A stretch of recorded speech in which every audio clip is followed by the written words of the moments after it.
I think it's very important for small nations to be associated, invited to sit at these major global forums. It gives us an opportunity to bring our particular issues to the appreciation and understanding of bigger nations who are sympathetic to our situation. They said the West would always rule the world, that small nations like Jamaica would never have another choice, that we were forever bound to the economic leash of the US and Europe. But what if they were wrong? A rising force is challenging the old world order, rewriting the rules of global finance and luring nations with promises of independence from Western control. It's called Brics. And some Jamaicans believe it's our ticket to a new economic future. But hold on, before we rush in, let's look at the fine print. Because beneath Brics's bold claims, there's a storm brewing. And Jamaica may not be ready for what's coming.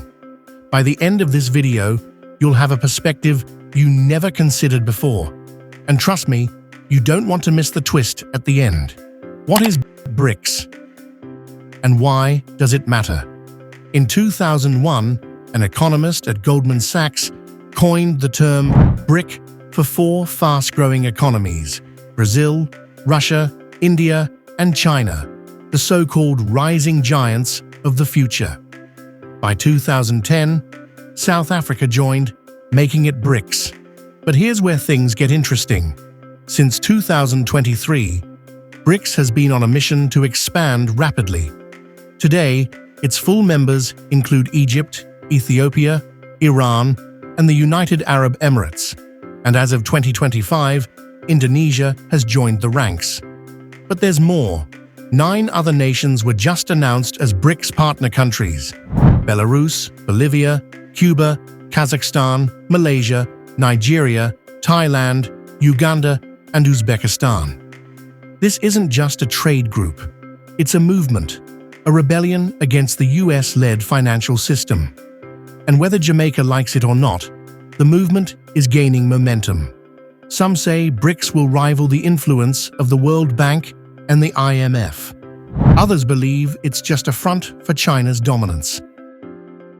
So, the real question is, should Jamaica join BRICS? Why some Jamaicans are calling for BRICS membership? For decades, Jamaica has played it safe, sticking close to the US, Canada, and the UK. But the world is shifting, and Jamaica is shifting too. Look at its relationship with China and its massive investments on the island. Some argue it's time to break free from Western economic control, and they make a strong case. Access to BRICS's new development bank, NDB, a financial powerhouse that could fund Jamaica's roads, schools, and climate resilience efforts without the harsh conditions of IMF loans. Trade in local currencies, breaking free from the US dollar, which has long dictated our economic fate. A seat at the table, instead of being a small island waiting on global decisions. Jamaica could have influence in shaping a new world economy. Sounds tempting, doesn't it? But before you jump on the BRICS bandwagon, here's what nobody is telling you. The problems with BRICS: a divided house. BRICS presents itself as a united front, but beneath the surface, there's constant infighting. China and India, long-standing border disputes, Russia, under crippling Western sanctions, Brazil. Its political stance changes with every new leader. Can Jamaica trust a group that can't even agree on its own future? China's quiet takeover. Let's be real, BRICS is China's playground. China alone makes up over 70% of BRICS's economic power. It controls nearly half of all intra-BRICS trade. Is this truly an alliance of equals? Or is BRICS just a way for China to tighten its grip on developing nations? No real alternative to the US dollar. BRICS nations talk a big game about ditching the US dollar. But here's the catch. There is no stable BRICS currency yet. Even within BRICS, China, India, and Brazil still use Western banking systems for major transactions. So, if Jamaica joins Brics and ditches the dollar, what happens to the billions in remittances we receive from the US?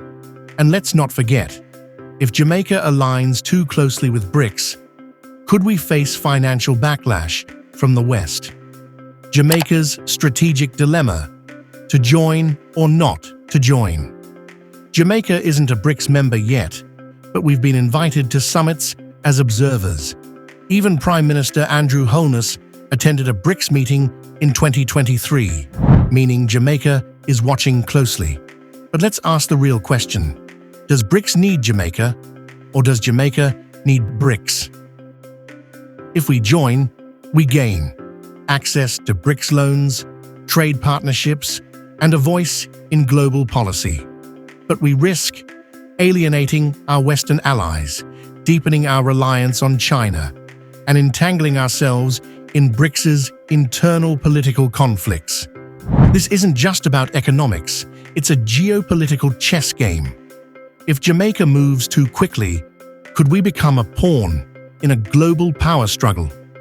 The future of Brics and Jamaica's role. One thing is certain: Brics isn't going away. As the world moves toward a multipolar order, Jamaica must strike a delicate balance. Engage with Brics. Yes, jump in blindly? That's a risk we can't afford. And here's the real shocker. Some experts predict a Brics plus Caribbean alliance, where our region negotiates its own terms. Could Jamaica lead that movement? Or are we better off staying independent? Only time will tell. 4 bonus facts that will shock you. Fact 1.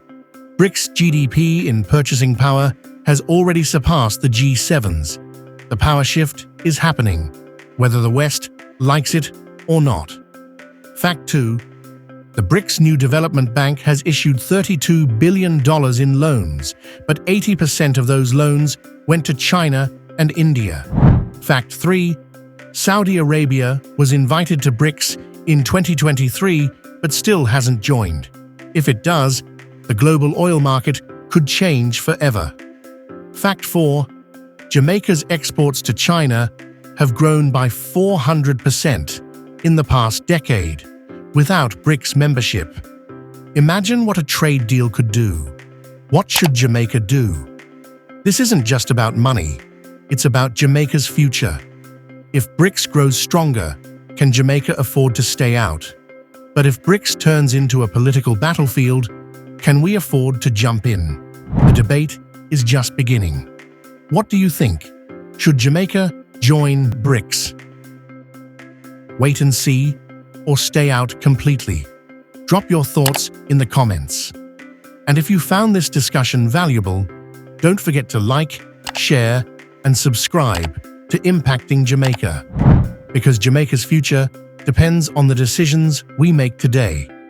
Let's make sure we're asking the right questions.